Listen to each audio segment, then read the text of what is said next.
This episode is brought to you by Indeed. When your computer breaks, you don't wait for it to magically start working again. You fix the problem. So why wait to hire the people your company desperately needs? Use Indeed's sponsored jobs to hire top talent fast. And even better, you only pay for results. There's no need to wait. Speed up your hiring with a $75 sponsored job credit at Indeed.com/podcast. Terms and conditions apply. With a major selection of the looks your kiddos love starting at just $4 in the Walmart app, a new school year means a stylish new them. Who knew? Find skater skirts and Crocs that say, I'm casual but cool. Sparkly sneakers that say, it's my classroom, you're just learning in it. And preppy polos that say, I'm the teacher's pet, even if they're mommy's menace at home. Find their favorite styles starting at just $4 in the app. The Walmart you thought you knew is now new. Salut à toutes, salut à tous, 15e étape de la Vuelta.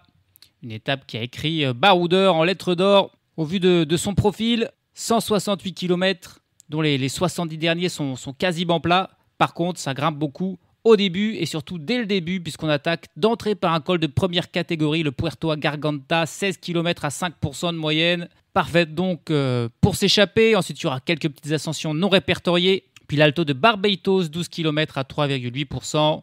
Ensuite, encore une ou deux petits murs. Et puis, ça sera la longue descente. Puis le plat jusqu'à l'arrivée. Il y aura quand même une ascension de 5 km à 4% non répertoriée à environ 30 km de l'arrivée qu'il faudra franchir. Mais en gros, c'est bien trop facile et bien trop plat sur le final pour les coureurs du classement général. Mais ça semble être un début beaucoup trop dur pour les sprinteurs. Donc, c'est une journée pour baroudeurs. À mon avis, il y a beaucoup d'équipes qui ont coché cette journée comme leur seule chance de la Vuelta, d'autant plus que les seules fois où il y a des autres échappées, c'est la Team Emirates qui s'impose parce que ça finit en sommet et ils ont les meilleurs coureurs. Là, ça finit sur du plat. Et donc, voilà, toutes les équipes auront leur chance. Il faudra être devant. Il faudrait un sacré concours de circonstances pour qu'on ait un sprint massif quand même aujourd'hui. On verra ce que l'Alpecin de Koenig sera capable de gérer parce que ça paraît quand même un petit peu dur le début d'étape pour Jasper Philipsen. On verra ce qu'il en sera. Par contre, pour un coureur comme Mads Pedersen, ça semble plutôt bien taillé pour lui. Mais voilà, il y aura tellement d'ambitieux aujourd'hui qu'il faudra être fort, avoir aussi un petit peu de chance aujourd'hui pour s'imposer et être dans le bon coup sur cette 15e étape. Chute de Bellocchi juste devant Armstrong qui est parti dans le terrain. Et attaque de Pierre Roland. Voilà ce que nous disons depuis le début de ce Tour de France. Une chute terrible. Christopher Froome à pied. Mais quelle image du Tour. On n'a jamais vu ça. 100% cyclisme, le podcast du vélo en direct. Ça va Marion? Désolé. Et c'est parti pour cette étape. Et déjà, un premier attaquant solitaire pour commencer, c'est Jakub Otrouba, le coureur de la Carrera Seguro Sergea là, qui vient de sortir. Il a décidé d'attaquer d'entrée. C'est vrai que c'est pas facile de savoir quand sortir pour prendre la bonne échappée. Faut pas perdre trop de force au début parce que forcément beaucoup de monde veut sortir et donc ça met parfois un petit peu de temps à se dessiner. Mais ça commence tellement en montée d'entrée qu'il ne faut pas non plus trop attendre parce que ça pourrait bien partir assez rapidement si on n'est pas vigilant. Jakub Otrouba, lui en tout cas, il a fait son choix. Il décide de partir dès le kilomètre 0. Pour l'instant, il n'est pas suivi. Il y a un coureur pour la Picknick Postenel qui sort à son tour. Guy Schlemreise, que l'on avait déjà vu à l'attaque hier, qui tente à son tour d'y aller. Quel écart il a fait rapidement, Jakub Otrouba. On est parti depuis 5 km et il compte déjà 2 minutes d'avance sur un peloton qui l'a laissé vraiment filer. Derrière Guy Schlemreise, et lui pointé à 1 minute 40 et il attend un groupe là qui vient de sortir. On retrouve deux coureurs que l'on attendait. Aujourd'hui, l'un pour la victoire d'étape, l'autre pour le classement de la montagne. C'est Mads Pedersen et Jevine qui sont dans un groupe sorti en contre. On y retrouve aussi Lucas Nehurkar. Pour l'IF, on y retrouve 3 coureurs de la Movistar là, avec Arlois Aular, Carlos Canal et Javier Romo. Gianmarco Garofoli pour la Quick Step, Joël Nicolao pour la Carrera Rural, Christopher Juliensen pour la Jayco Alula et Lars Kraps pour la Lotto. 10 coureurs qui sont sortis en poursuite de Lemreise d'abord et puis surtout de Jakub Otrouba. Alors Lemreise, il va rapidement être repris par ce groupe qui vient de sortir. Par contre, Otrouba va falloir un petit peu plus de temps pour aller le chercher. En tout cas, beaucoup de coureurs évidemment motivés, ça continue de sortir. Là, on a Kelland O'Brien pour la Jayco Alula, Michal Kwiatkowski pour Ineos Grenadier aussi qui attaque. L'écart avec le groupe La Pedersen est encore faible. Donc il y a moyen, clairement, de le rejoindre pour aller essayer de faire la première échappée du jour et de rejoindre Otrouba bien seul en tête. Plus les kilomètres passent et plus le groupe Mads Pedersen gagne des éléments. Là, il y a au moins une trentaine de coureurs désormais dans ce groupe à la poursuite de Jakub Otrouba, toujours seul en tête. Mads Pedersen, il a retrouvé 3 équipiers là, avec Julien Bernard, Giulio Ciccone, forcément distancé désormais au classement général. C'est toutefois lui le mieux classé au classement général qui est dans cette échappée, Emmanuel Gebre-Xavier. On a Louis Vervac et Maximilian Charman qui ont rejoint Garofoli pour la Quick Step, Finn Fischer-Black, Nico Dens, Giovanni Aleotti pour la Red Bull, Sébastien Pachens et Santiago Buitrago pour la Bahrain Victorieuse, Marco Frigo et Jake Stewart pour l'Israël Première Tech, Alex Segart, Lars Krabs pour la Lotto, Kellan O'Brien et Eddie Dunbar pour la Jayco. On a encore Romo et Aoloar pour la Movistar, David Delacruz et David Gonzalez pour la Q36.5, Egan Bernal est aussi là pour l'Ineos Grenadier avec Magnus Sheffield, Kwiatkowski qui a été là un temps et lui distancé, puis on a encore Nero Urquhart pour l'IF, Léo Bizio pour la Decathlon, Arne Marit pour l'Intermarché Venti. C'est des sprinteurs qui ont beaucoup à jouer. Ivo Oliveira et Jevine pour la Team Emirates, Stéphane Kung est là pour la Groupama FDJ, Mario Aparicio pour la Burgos, Verret pour l'Arkea BNB Hotel, Plancart pour l'Alpecin de Koenig. Bref, beaucoup de monde qui tente de sortir de ce peloton. Le rythme est intense et puis surtout, voilà, on est dans ce col de première catégorie, ça monte. Il faut donc faire des efforts là pour suivre. Et c'est bon pour Jevine, ils sont revenus sur Jakob Otrouba à temps. Et Jevine qui passe en tête de la difficulté du jour devant Jakub Otrouba justement. Derrière, c'est Louis Vervac qui a aussi des points dans ce classement de la montagne qui passe en 3e position. Suivent Mats Pedersen, Giulio Ciccone. Et puis notez que dans le peloton, c'est la Cofidis qui est pour l'instant en train de mener la poursuite parce qu'ils ont mis personne devant. Et c'est une étape qui pourrait correspondre à un coureur comme Brian Cocard. Et donc on s'inquiète là de voir ce grand groupe, l'écart qui grandit. Et la Cofidis qui roule, tenter de lancer un coureur en contre. Parce que ça serait quand même dommage de rater ce coup-là. On a plus de 40 coureurs finalement à l'avant. Le groupe qui ne cesse de grandir. Et les coureurs qui ont raté le coche qui tentent de partir en contre. Mais c'est trop tard, l'écart est déjà trop grand là, au-dessus des 4 minutes. Un groupe avec Jasper Philipsen notamment. Avec Gal Glivar, avec Pierre Thierry. Avec les coureurs de la Cofidis. Les sprinteurs Aniolkowski et Brian Cocard. Mais ça paraît très compliqué pour eux. Ils n'arriveront pas à revenir sur le groupe de la tête. Où Mats Pedersen est lui bien présent et en plus il a 4 équipiers avec lui parce qu'on a aussi Carlos Verona en plus de Bernard Ciccone et Gebre-Xavier. Les autres équipes les mieux représentées sont la Team Picnic Postenel qui a 4 coureurs. On a aussi 3 coureurs pour l'Ineos, pour la Groupama qui en plus de Stéphane Kung a Thibaut Gruel et Clément Brassafonso, 3 coureurs pour la Red Bull, 3 coureurs aussi pour la Soudal Quick Step. Toutes les équipes sont représentées sauf justement la Cofidis et sauf aussi l'équipe du leader de la Visma is the Bike qui n'a mis personne, sinon les 21 autres équipes ont au moins un coureur. L'écart qui grandit fortement, l'échappée du jour est désormais formée, une échappée au total de 47 coureurs. Le sommet de la deuxième difficulté du jour, l'Alto des Barbeitos, l'écart qui est désormais au-dessus des 6 minutes, ça continue de grimper et l'attaque des deux coureurs, Jevine et Louis Vervac qui sont les deux seuls intéressés. Mais c'est Jevine qui va passer au sommet devant Louis Vervac. On a qui est là, Nicolas Vinokourov pour l'Exeditia Astana Team qui va prendre la 3e place. Et Jevine et Louis Vervac qui ont fait un petit écart, qui ne se relèvent pas, qui vont faire désormais la descente en tête. À vrai dire, il n'y a pas vraiment de descente, c'est plutôt plat après. Enfin, il y a une toute petite descente et ensuite il y a des petites montées, petites descentes, un parcours assez cabossé avant la véritable descente vers la vallée qui aura lieu dans une trentaine de kilomètres. Et puis pendant ce temps, le groupe de contre là, Brian Cocard, Jasper Philipsen, Aniolkowski, ça n'a pas marché. Ils ont été repris par le peloton et donc ils ont vraiment raté le coche là, la Cofidis. C'est pas normal qu'il n'y ait personne devant. Pour Jasper Philipsen, c'est sûr que c'était dur de sortir là dans cette ascension initiale. Il a tenté ensuite quand c'était un peu plus facile, mais c'était trop tard. L'échappée, qui c'est déjà sûr, à 100% ira au bout au vu de l'écart, au vu du nombre. Et donc ça ne sera pas de victoire d'étape pour ces coureurs-là qui sont dans le peloton. Jevine et Louis Vervac qui ne sont pas du tout relevés. Après avoir passé le sommet, ils ont même forcé l'allure. Et les deux coureurs ont 1 minute et 25 secondes d'avance sur les 45 autres. En gros, c'est un petit peu risqué, même suicidaire, ce qu'ils sont en train de faire parce qu'on est à 99 km de l'arrivée. Je vois pas comment à deux, ils pourraient survivre à 45 poursuivants, surtout au vu du profil de la course. Le peloton, lui, est désormais pointé à 10 minutes. 10 minutes d'écart entre la tête de la course et le peloton. Il y a donc quelques coureurs qui pourraient faire une belle affaire au classement général. Le mieux classé, c'est William Junior Le Cerf qui est là. Le coureur de la Soudal Quick Step qui est 13e au classement général à 18 minutes et 57 secondes de Vingegaard. Donc voilà, il n'est pas forcément un danger pour Vingegaard. Par contre, Bruno Armirail ou Harold Terrada, qui sont juste devant lui au classement, sont en train de perdre leur bonne place là. Ils pourraient même rentrer dans le top 10. Je veux dire, Le Cerf et prendre la 10e place de Matteo Jorgensen. Giulio Ciccone, le 16e du classement général, ou Egan Bernal, le 18e, sont aussi dans ce bon coup. C'est quand même fort ce qu'ils font là, Jevine et Louis Vervac, 80 km de l'arrivée, et ils continuent d'augmenter leur écart sur les 45 autres, malgré bien sûr le travail de de la Lidl Trek qui travaillent dans ce groupe d'échappés. Tous les autres sont un petit peu en passager parce que ils ont Mats Pedersen qui est ici, qui est du coup le grand favori. Mais pour l'instant, Jevan et Louis Vervaeke gagnent du temps, 2 minutes 30.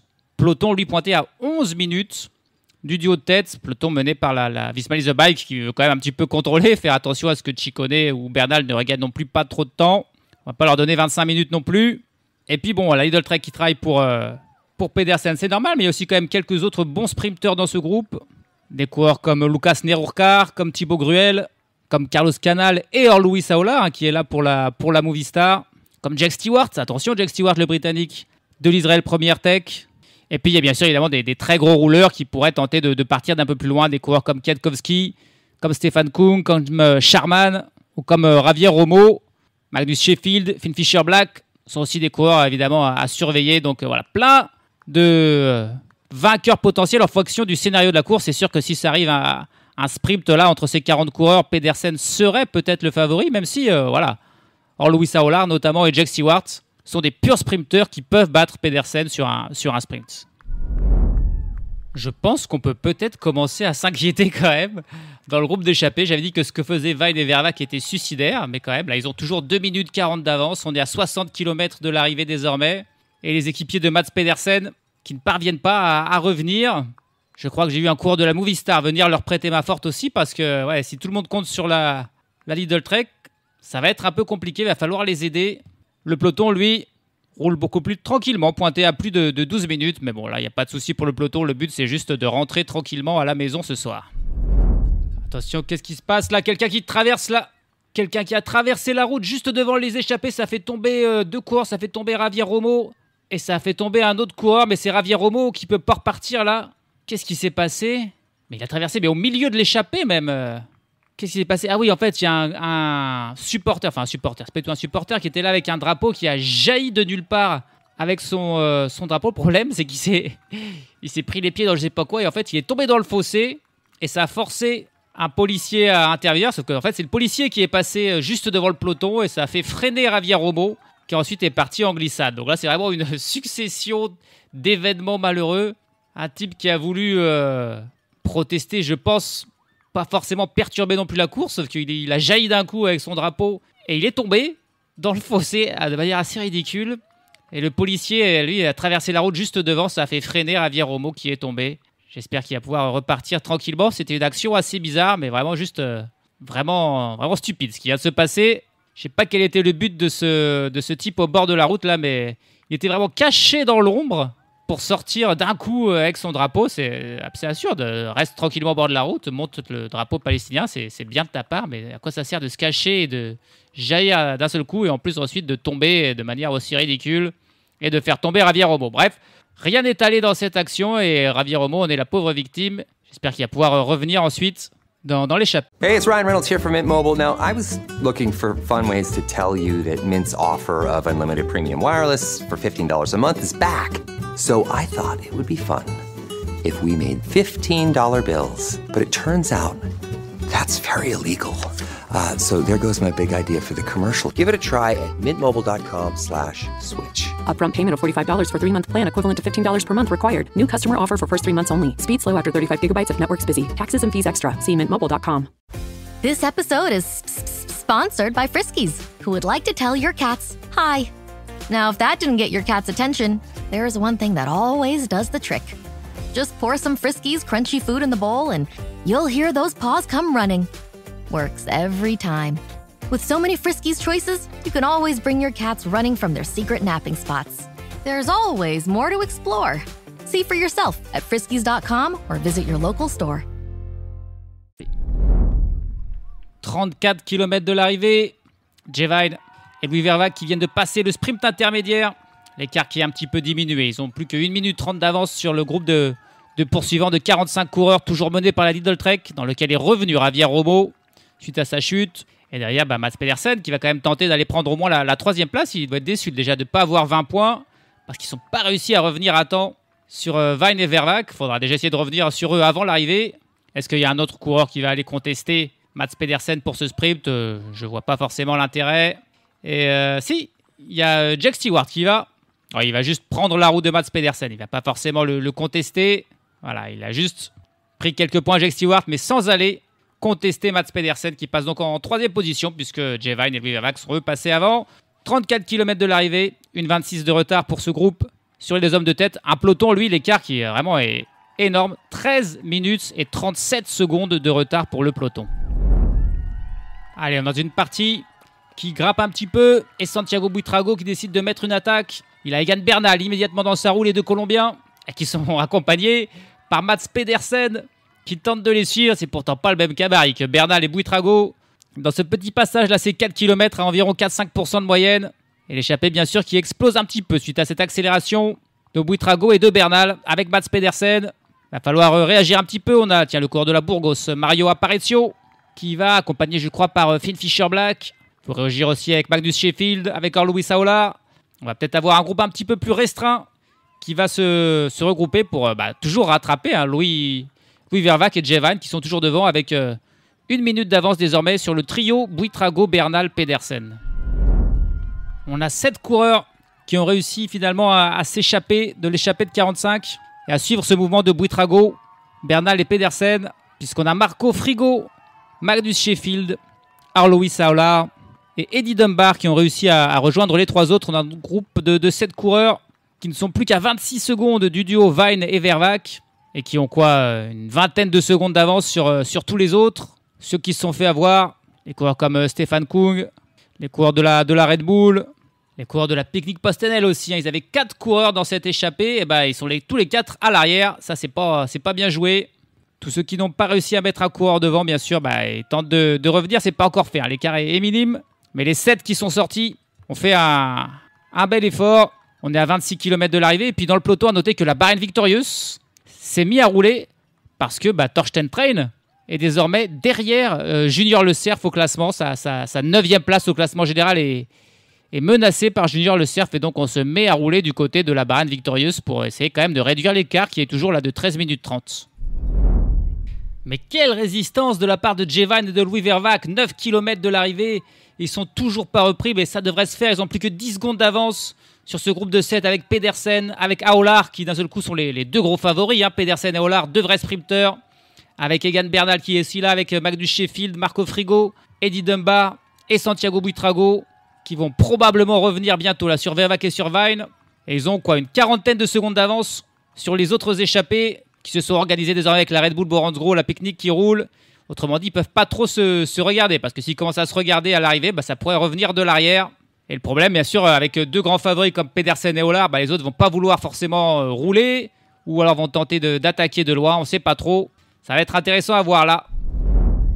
Ils ont retenu jusqu'à 7 km de l'arrivée. Louis Vervaeke et Jay Vine qui avaient attaqué à plus de 100 km. Ça aurait finalement pu marcher parce qu'ils ont longtemps eu 2 minutes 40, 2 minutes 50 d'avance. Ils sont finalement repris et puis ils sont là dans le bon groupe. Alors, je pense pas qu'ils ont suffisamment de force pour battre Pedersen ou Aolar au sprint, ces 2 coureurs. Attention, là l'attaque d'Egan Bernal. Egan Bernal, il sait bien qu'au sprint, il a aucune chance. Le problème là, c'est tout plat, c'est même légèrement en descente. C'est pas le petit gabarit d'Egan Bernal qui peut se débarrasser d'un Mats Pedersen qui revient. Par contre, si Mats Pedersen il doit suivre toutes les attaques, ça risque de le fatiguer un petit peu. Donc là, il se retourne, il demande du soutien et il en reçoit pas pour l'instant. Ça va être tactique. Ça va être tactique. Si chacun met son attaque, est-ce que Mats Pedersen va pouvoir tout aller les chercher? C'est pas sûr. Qu'est-ce que c'est nerveux, qu'est-ce que c'est tendu entre eux. Il y en a qui passent quelques relais. Tout le monde jette des petits coups d'œil derrière, tout le monde se méfie d'une attaque. Mais pour l'instant, il n'y a pas eu d'autre attaque que celle de Bernal. On est à 3 km de l'arrivée. Mats Pedersen qui passe l'essentiel des relais. Mais on a vu Dunbar, Bernal, Aolar même passer quelques relais. Même Marco Frigo. Alors que Frigo, il pourrait dire non mais moi j'ai mon sprinter Jake Stewart derrière. Pointé à 30 secondes là dans le groupe de poursuivants. Donc je vais pas rouler. Santiago Buitrago. Petit gabarit qui passe aussi son relais. Magnus Sheffield qui, je pense, va tenter le sprint. Il n'est pas mauvais dans cet exercice. Eddie Dunbar là qui attaque. Eddie Dunbar qui attaque. Il a contourné Magnus Sheffield. Il a été un petit peu gêné par Sheffield au moment de mettre son attaque. Et du coup, ça n'a pas bien marché. C'est dommage. Et là, c'est carrément Mats Pedersen. C'est carrément Mats Pedersen qui décide de mettre son attaque. Il doit se méfier d'Luis Saola. Il se méfie d'Luis Saola, je pense, Mats Pedersen. Et c'est Egan Bernal qui a d'ailleurs immédiatement sauté dans sa roue avec Aolar en 3e position et Buitrago. Ça revient ensuite pour les 5 autres. 9 coureurs qui se battent pour la victoire d'étape. On est à 2 km de l'arrivée.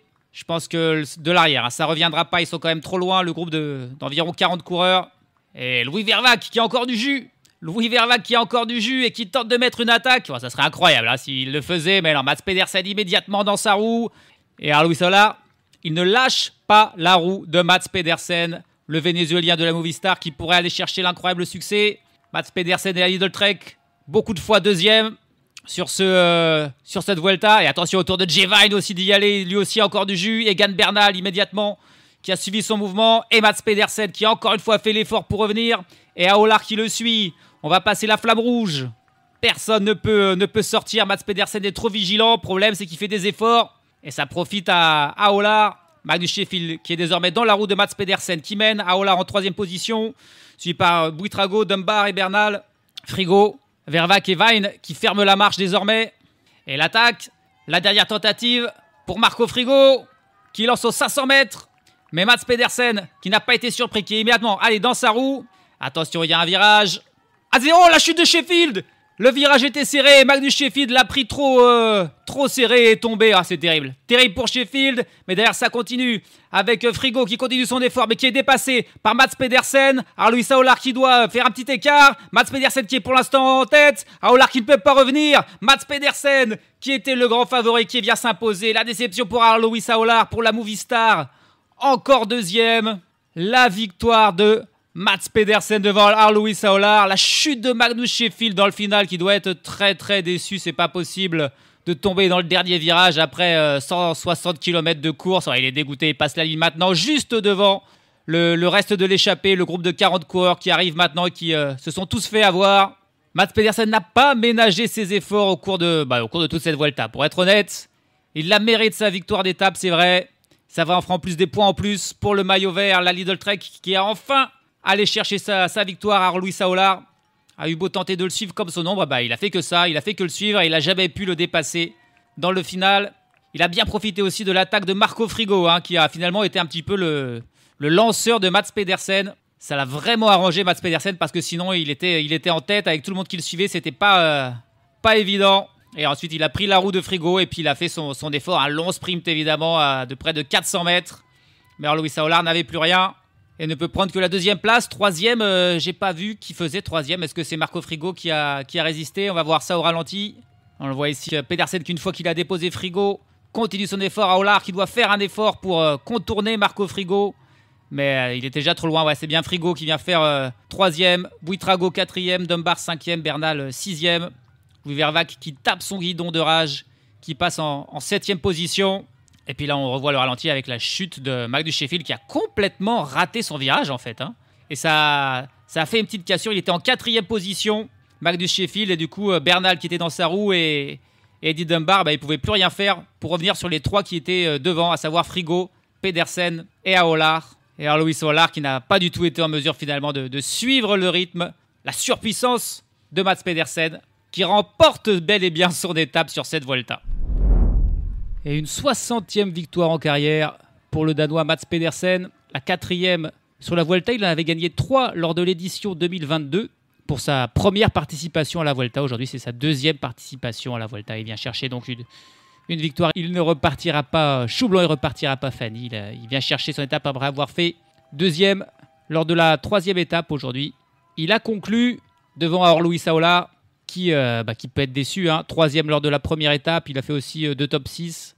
Et aujourd'hui, 2e, battu par le seul coureur qui pouvait le battre, à savoir Mats Pedersen. La 3e place pour Marco Frigo qui a tenté le coup d'attaquer de loin, mais ça n'est pas passé. Suivent Buitrago, Dunbar, Bernal, Vervaeke, Jevine et Magnus Sheffield. Et puis à 23 secondes, le groupe des poursuivants qui est réglé par Alex Segart, le coureur de la Lotto, qui allait chercher la 10e place, le top 10. Pour tous les autres, c'est aussi une déception. Les coureurs comme Lucas Nehurkar, Jake Stewart, Michal Kwiatkowski, Stefan Kung, Maximilian Charman, Finn Fischer-Black, Nico Denz, c'est vraiment une déception par contre pour les équipiers. Giulio Ciccone ou Julien Bernard de Lidl Trek, c'est une satisfaction que la victoire de leur sprinter maison. Le peloton a fini loin, le peloton a fini à 13 minutes et 30 secondes, mené par toute la Bahreïn victorieuse, inquiet pour le classement de Torsten Train. Le dernier du jour, c'est notre ami guatémaltèque, Sergio Giovanni Txumil pour la Burgos. Je crois que ça fait 3 fois de suite qu'il termine dernier de l'étape. Il termine à 19 minutes 29, toujours dans les délais, toujours là, l'ami Txumil. au classement général, un changement dans le top 10, donc avec le bon coup de Junior Le Cerf qui passe de la 13e à la 9e place et qui double donc Tren, Jorgensen, Terrada et Armirail. Pour Bruno Armirail, c'est une mauvaise journée parce qu'il se fait aussi doubler par Giulio Ciccone et Egan Bernal et il retombe à la 15e place. La bonne affaire pour Mats Pedersen. En plus de la victoire d'étape, là, le classement par points, ça semble bon. Il a 98 points d'avance désormais sur Jonas Vingegaard, donc a priori, il va le garder jusqu'au bout, alors que c'était vraiment pas gagné d'avance pour lui. Classement de la montagne, là aussi, son maillot était en danger. Il a parfaitement géré Jevine, même s'il n'a pas eu la victoire d'étape pour une fois. Il a repris du champ sur son premier poursuivant, Jonas Vingegaard, et puis Louis Vervaeke, désormais 3e de ce classement, avec les petits points encore qu'il a pris aujourd'hui, mais loin de Jevine. Classement du meilleur jeune, Gio Pezzari, toujours leader devant Mathieu Riccitello, mais attention, Junior Le Cerf fait une incroyable affaire. Il avait 14 minutes de retard avant cette étape. Il n'a plus que 1 minute 28 de retard sur Pezzari, Junior Le Cerf, qui fait vraiment la belle affaire du jour. Demain, jour de repos, et puis ce sera la 16e étape. Une étape avec une nouvelle arrivée encore au sommet, 4 difficultés à franchir. C'est plus de la moyenne montagne que de la vraie montagne. La dernière ascension, c'est 8 km à 5%, avec 2 km quand même à 10% en début, mais un final un petit peu plus facile. Donc ça sera compliqué pour faire des écarts au classement général pour les leaders. Par contre, ça sera encore des belles étapes pour échapper sur cette Vuelta. Salut à tous, salut à toutes.